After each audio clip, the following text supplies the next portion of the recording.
Doctor, அதாவது அதிமுக வந்து இப்ப இவர் குறிப்பிடுகிறபடி மத்திய அரசுடைய சில கொள்கைகளை இவர்கள் அதிமுக வந்து ஒரு சட்டமன்ற தேர்தலில் இவர்கள் ஏற்றுக்கொள்ள வேண்டிய ஒரு கட்டாயத்திற்கு தள்ளப்பட்டிருக்கிறார்கள் அப்படிங்கிற கூட்டணினால இதை எதையுமே அதிமுக பேச முடியலை அப்படின்னு திமுக தரப்பு கூட்டணியிலிருந்து வைக்கக்கூடிய வாதத்தை எப்படி பார்க்குறீங்க? முதலமைச்சர் இது ஒரு சந்தர்ப்பவாதமான ஒரு கூட்டணி அப்படின்னு சொல்றாரு. உங்கள் பாயிண்ட் ஆஃப் வியூவில் வர சந்தர்ப்பவாத கூட்டணி அப்படின்னா உங்களுக்கு ப்ளஸ் தானே, ஏன் நீங்கள் கவலைப்படுறீங்க? சின்ன ஃபார்முலா, சின்ன ஒரு வாய்ப்பாடு.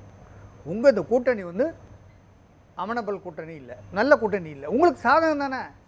நீங்கள் ஏன் அஜிடேட் ஆகிறீங்க, டென்ஷன் ஆகிறீங்க? என்ஜாய் பண்ணிட்டு போங்க. சப்பா பிரச்சனை முடிஞ்சதுப்பா, நம்ம கூட்டணி இந்த மாதிரி கூட்டணி தான் நமக்கு நல்லது, நம்ம எதிராளிக கீழே விழுந்துட்டாங்கப்பா, நம்ம க்ளீன் வாக்கர் தான், கேக் வாக் தான் அப்படின்னு போக வேண்டியதானே. ஏன் பதறீங்க, ஏன் பதட்டம் உங்களுக்கு? அதுதான் தெரியல. இதுதான் எல்லாரும் கேட்குறாங்க. ஒன்று ரெண்டாவது பதட்டங்கிறீங்க, அவர் சிரிக்கிறாரு. இருக்கட்டும், எப்படி வேணால் அவர் இன்டர்பிரட் பண்ணிக்கிட்டு சிரிக்கிறாரு, என்ன பண்ணுறாரு. எனக்கும் தான் சிரிப்பு வருது உண்மையிலேயே. இந்த பாஜகவும் அதிமுக கூட்டணியும் மோசமான கூட்டணி, ஓவாத கூட்டணி, தொண்டர்களெல்லாம் ஜெல் ஆகலைன்றாங்க. ரைட்டு, உங்கள் பார்வையில் அப்படின்னா உங்களுக்கு நல்லது தானே. உங்கள் திமுக கூட்டணி கட்சிகளுக்கும் திமுகவுடைய ஆட்சிக்கும் நல்லது தானே. நீங்கள் தானே சந்தோஷப்படணும். அப்பா எங்களுக்கு பிரச்சனை இல்லை, ஆனால் நீங்கள் பதற்றப்படுறீங்களே, அதுதான் எங்களுக்கு என்னன்னு தெரியல. ஒன்று. ரெண்டாவது, அரசியலில் தேர்தல் அரசியலில், அதுவும் சட்டமன்ற தேர்தலில் ஒவ்வொரு மாநிலத்திலையும் லோக்கல் இஷ்யூஸ் தான் ரொம்ப பிரதானமாக பார்க்கப்படும். ஒவ்வொரு எலெக்ஷன்லையும் நீங்கள் 51லேருந்து இன்ன வரைக்கும் நீங்கள் ஒரு பின்னோக்கி பார்த்து பாருங்கன்னா யாருக்கும் சாதகமாக சொல்ல, நான் உள்ளதை உள்ளபடி சொல்கிறேன். சட்டமன்ற தேர்தலில் வந்து லோக்கல் இஷ்யூஸ், அந்தந்த சட்டமன்ற தொகுதியுடைய இஷ்யூஸ், அந்த மாவட்டத்தினுடைய இஷ்யூஸ், அந்த மாநிலத்தின் இஷ்யூஸ், இதுதான் பிரதானமாக பார்க்கப்படுமே தவிர நேஷ்னல் இஷ்யூஸ் வந்து செகண்டரியாக தான் போகும். கொள்கை பிரச்சனைகள், மாநில சுயாட்சி பிரச்சனைகள், இதெல்லாம் வந்து சட்டமன்ற தேர்தலில் பெருசாக பாதிக்காது. இருக்கும், ஒரு குறிப்பிட்ட அளவு இருக்கும். ஆனால் ஒரு இம்பேக்ட், ஒரு வெற்றியை தீர்மானிக்கக்கூடிய அது தீர்மானிக்காது லோக்கல் இஷ்யூஸ். அந்த இடத்துல தான் இப்போ ராமசுப்ரமணியன் சார் சொன்னதாக இருக்கட்டும், அதாவது அதிமுக தனித்தே நின்று ஒரு கூட்டணி அமைச்சிருந்தா அந்த புள்ளியிலிருந்து தான் அவர் பேசுகிறாரு. திமுக மீது ஆளுங்கட்சி மீதாக நீங்கள் வைக்கக்கூடிய விமர்சனங்கிறது வேறாக பிரதிபலிச்சிருக்கும். இப்போ நீங்கள் பாஜக கூட்டணி என்று ஒன்று அமைத்ததுனாலேயே அங்கே மத்திய அரசு மீது வைக்கப்படுகிற விமர்சனங்களுக்கெல்லாம் அதிமுகவுக்கும் அது நெருக்கடியை ஏற்படுத்துது அப்படின்னு சொல்கிறார் ராமசுப்ரமணியன். நல்ல பாயிண்ட். அவர் இன்னொன்று சொன்னார், பிஜேபியும் அதிமுகவும் அந்த சேர்ந்ததுனால தொண்டர்கள், பிஜேபி தொண்டர்களுக்கும் அதிமுக தொண்டர்களுக்கும் ஜெல் ஆகலை அப்படிங்கிறது ராங் கன்செப்ஷன். அதாவது பிஜேபியுடைய மேல்மட்ட தலைவர்களுக்கு வேணால் ஜெல்லாகாமல் இருந்திருக்கலாம், பிஜேபிக்கும் அதிமுகவும் இருந்திருக்கலாம், ஆனால் இப்போ இல்லை அது. ஆனால் அதிமுக தொண்டர்கள், மேல்மட்ட தொண்டர்கள் அதிமுகவும் பாஜகவும் ஜெல்லாகாத சமயத்தில் கூட அதிமுக தொண்டர்களும் பாஜக தொண்டர்களும் ஜெல்லாகி நல்ல உறவில் தான் இருக்காங்க, இப்பவும் இருக்காங்க. ஒன்று சொல்கிறேன், அன்னைக்கு இந்த விநாயகர் சதுர்த்தியில் 10 வருஷத்துக்கு முன்னாடி எவ்வளோ இருந்தது, இப்போ எவ்வளோ ஃபேமஸாக கொண்டாடுறாங்க. இதெல்லாம் காரணம் என்ன? அதாவது தமிழ்நாட்டில், அதாவது ஆன்மீகத்தை சார்ந்த மக்கள், பெருவாரியான மக்கள் இப்போ இருக்காங்க. அதனால அதிமுக பாஜக கூட்டணி அதான் சொல்ல வரேன். அதுக்கு அடுத்தபடியாக அதிமுக வந்து ஒரு சாஃப்ட் அப்ரோச் உள்ள ஒரு கேடர்ஸ். அப்போ அவங்க வந்து இந்த மாதிரி ஒரு யதார்த்தத்தை புரிஞ்சுக்கிட்டு ஒரு கூட்டணி வந்து எதிராளி எப்படி இருக்காரு. இல்லை, நீங்கள் சொல்கிற சாஃப்ட் இந்துத்துவா அல்லது நீங்கள் சொல்கிற மாதிரி அதிமுகவும் பாஜகவும் ஜெல்லாக இருந்துச்சுன்னா இவ்வளவு விமர்சனங்கள் இல்லாமல் ரொம்ப கம்ஃபர்டபுளாக அவங்க நல்ல மெஜாரிட்டி பொசிஷனில் இருந்தபோது கூட்டணி வச்சுருந்தது ஏன் ரிஃப்ளெக்ட் ஆகலை? அது ஒரு கேள்வி இருக்குல்ல. இருக்குது. அதெல்லாம் சிலது வந்து சில விஷயங்கள் வந்து நம்ம இங்கே இதுக்காக சொல்ல முடியாது. பொலிட்டிக்கல் இஷ்யூஸும் பொலிட்டிக்கல் ஸ்டாண்டும் காலத்துக்கு காலம் தான் சொன்னேன். காலங்கள் மாறும், காட்சி மாறும், முதல்ல நான் சொல்லிட்டேன். அது அப்பப்போ மாறும்.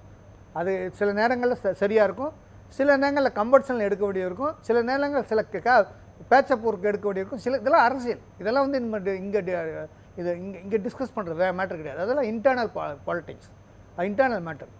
அதில் வந்து மீடியாவில் பேச வேண்டியதில்லை எல்லா கட்சிக்கும். சரி. ஸோ அப்படி ஏன் இருக்கும்போது வந்து இந்த கூட்டணி அன்னைக்கு ரிஃப்ளெக்ட் ஆகல, இன்னைக்கு ஏன் அன்னைக்கு ஓட்டா கன்வெர்ட் ஆகலன்னு கேக்குறது இன்னைக்கு மீடியாவுல பேசக்கூடாது. அதாவது ஒரு தேர்தல் அதாவது என்ன 2021 தேர்தல்ல ஒன்னாதானே நீங்க ஏன் கூட்டணி ஒர்க் அவுட் ஆகலன்னு ஏன் பேசக்கூடாது? அன்னைக்கு வந்து 2021 தேர்தலில் பாஜக கூட்டணியும் அதிமுக கூட்டணி நல்லா தான் இருந்தது. அதனால தான் 75 சீட் ஜெயிச்சது. அது ஜெல்லாங்களே இல்லையா, நல்லா தான் இருந்தது.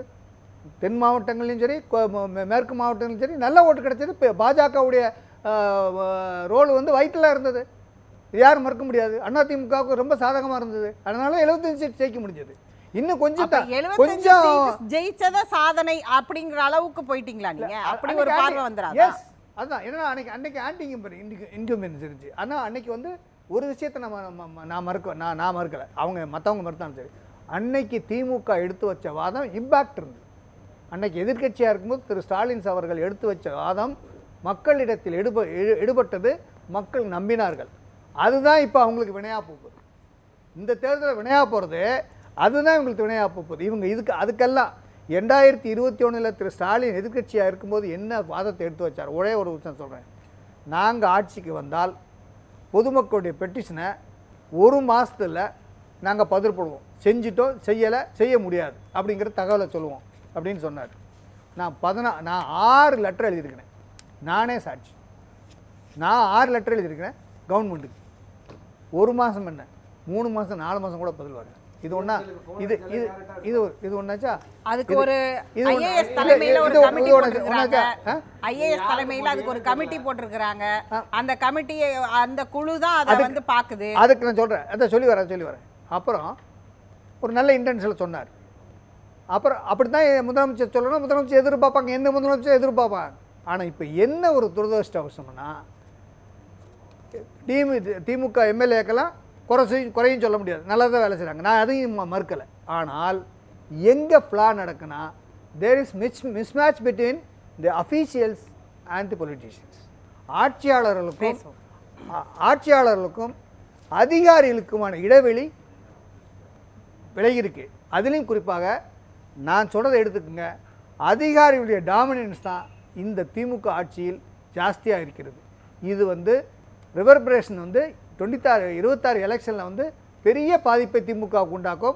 இதெல்லாம் தான் எடுத்து சொல்ல போகிறாங்க. அதே மாதிரி இன்னொன்று சொல்ல இருந்தேன், கரப்ஷன்,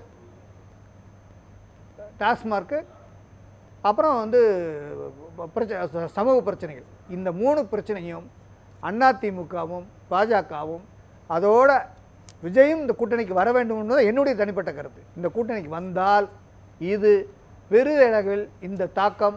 அதிமுக டாஸ்மாக பேசினா அது எப்படி மக்கள் கிட்ட போய் சேரும்? அது சொல்கிறோம், வெயிட் பண்ணுங்க, அதுக்கு சொல்லுவோம். எப்படி கம்பேர் பண்ணுறது, கம்பேரிட்டிவ் ஸ்டேட் தான் பெரிய ஒன்று. அதிமுக வந்து வர்ற தேர்தலில் நானே பேசுவேன். அது அதிமுக கூட்டணி இருந்தால் கூட நீங்கள் டாஸ்மார்க்கை ஒழிப்பதற்கான திட்டங்களை கொடுக்க வேண்டும் என்பது நானும் பேசலாம்.